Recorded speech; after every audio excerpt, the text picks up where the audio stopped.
Hello बच्चों, let's read this question. So this question says three rings each of mass capital M and radius capital R are arranged as shown in the figure. The moment of inertia of the system about AB. AB के about बच्चों क्या बताना है, इस पूरे system का moment of inertia बताना है, ठीक है। तो देखिए बच्चों, इस क्वेश्चन का की कॉन्सेप्ट आप क्या लिख लीजिए, the key concept of this question is moment of inertia. लिख लीजिए, क्या लिख लीजिए, moment of inertia. Moment of inertia, moment of inertia देखिए क्या बताता है, आपका मास का डिस्ट्रीब्यूशन बताता है। And this is an scalar quantity, एक आपकी स्केलर क्वांटिटी है, ठीक है। देखिए बच्चों, आपको अरेंजमेंट ऐसा गिवन कर रखा है, इसको चलिए मैं ड्रॉ करने की कोशिश करता हूँ, ठीक है। ये इस तरीके से एक रिंग आपके यहाँ पर है, एक ये आपका इस तरीके से स्टैक कर रखे हैं, ठीक है, स्टैगिंग है, ठीक है। ये इस तरीके से, alright, something like that. Okay, तो ये इस तरीके से आपको यहाँ पर गिवन किया हुआ है। ये आपकी एक एक्सिस है, दिस इज एक्सिस। एक्सिस देखिए, नीचे के दो के लिए तो टेंजेंट है और फर्स्ट की सर्किल साइड से बात करी। ये आपकी ए बी है, ठीक है जी, ठीक है। अब बच्चों देखिए, मुझे क्या बताना है, ए बी के अबाउट इस पूरे सिस्टम का मोमेंट ऑफ इनर्शिया बताना है, ठीक है। मैं यहाँ पर देखिए ना पैरेलल एक्सिस थ्योरम यूज कर, दोनों यूज करूंगा, पैरेलल और परपेंडिकुलर। देखिए आपको क्या पता है रिंग के लिए, देखिए आपको पता है क्या क्या, पहले ये देखिए जो जो इन्फॉर्मेशन पता है इस एक्सिस के अबाउट, ठीक है। ये कोई एक्सिस है विच इज परपेंडिकुलर, क्रॉस से रिप्रेजेंट कर रहा हूँ। This is the axis which is perpendicular to the plane of the ring, ring के परपेंडिकुलर के प्लेन के परपेंडिकुलर है।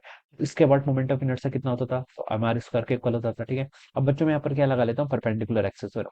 परपेंडिकुलर एक्सिस थ्योरम बोलते हैं कि ये एक्सिस, ठीक है, के अबाउट प्लस ये एक्सिस के अबाउट, ठीक है। ये आपको मोमेंट ऑफ इनर्शिया मान लीजिए जेड एक्सिस के अबाउट है। ये आपका एक्स एक्सिस है, ये आपका वाई एक्सिस है, ठीक है। और ये तो आपका जेड एक्सिस है, ठीक है। जेड एक्सिस के बाद मोमेंट ऑफ इनर्शिया आपको पता है कितना है, एम आर स्क्वायर, ठीक है। अब परपेंडिकुलर एक्सिस थ्योरम देखिए क्या बताती है, in case of lamina, plane lamina होना चाहिए, ये कंडीशन मस्ट है, ठीक है। इस केस में हम क्या लिख सकते हैं, moment of inertia about z किसके इक्वल होता है, आपका x axis plus y axis के, ठीक है। Moment of inertia about x axis plus moment of inertia about Y axis, it should be equal to the I z, ये I Z के equal हो जाता है, ठीक है। तो ये आपकी परपेंडिकुलर एक्सिस थ्योरम बताती है, ठीक है। आई जेड के अबाउट मुझे पता है कितना, एम आर स्क्वायर के इक्वल, ठीक है। और ये भी मुझे पता है बाई सिमेट्रिक की आई एक्स के अबाउट जितना होगा उतना ही आपका वाई के अबाउट होगा, क्योंकि रिंग का एक सिमेट्रिक ज्योमेट्री है, ठीक है। तो ये लिख सकता हूँ कि मैं जो आई एक्स और आई वाई के अबाउट जो मोमेंट ऑफ इनर्शिया आएगा, फिर वो आपका M R square by two के इक्वल हो जाएगा, ठीक है। तो इस एक्सिस के अबाउट मुझे पता चल गया, इस एक्सिस के अबाउट मुझे पता चल गया, ठीक है। अब देखिए मैं इसको थोड़ा सा और फर्दर एनालाइज कर रहा हूँ, इसी फिगर में कर रहा हूँ, ध्यान रखना। वाई एक्सिस के अबाउट, ठीक है। इस एक्सिस के अबाउट आपने मोमेंट ऑफ इनर्शिया बच्चों क्या कर लिया, कैलकुलेट कर लिया, कितना आ गया आपका, M R square by two के इक्वल आ गया, कितना आ गया, M R square by two. मुझे तो बच्चों इस एक्सिस के अबाउट चाहिए, अगर मैं ध्यान से देखो तो, ठीक है। इसको मान लीजिए मैं रिंग टू बोल देता हूँ, इसको रिंग थ्री बोल देता हूँ, इसको रिंग वन बोल देता हूँ, ठीक है। तो टू और थ्री के देखिए ये कहाँ से पास कर रहा है, एंड पॉइंट से, टेंजेंट है ना उसके लिए, तो उसकी तरह एक्ट कर रहा है। तो परपेंडिकुलर पैरेलल एक्सिस थ्योरम से बता सकता हूँ कि moment of inertia about this axis किसके इक्वल होता है, moment of inertia which is passing through the centre of mass plus mass times distance का स्क्वायर, और ये डिस्टेंस इसकी रेडियस यानी कि आर के इक्वल होगी। तो इस एक्सिस के अबाउट मोमेंट ऑफ इनर्शिया कितना हो जाएगा, एम आर स्क्वायर प्लस आपका एम आर स्क्वायर, ठीक है, M R square by two plus आपका एम आर स्क्वायर, तो आपका three by two M R square हो जाना चाहिए, कितना, three by two M R square के इक्वल, ठीक है। तो ये आपने मोमेंट ऑफ इनर्शिया कैलकुलेट कर लिया, ठीक है। तो मैं बता सकता हूँ टू का moment of inertia about this axis, ठीक है, ए बी के about three by two M R square हो जाएगा।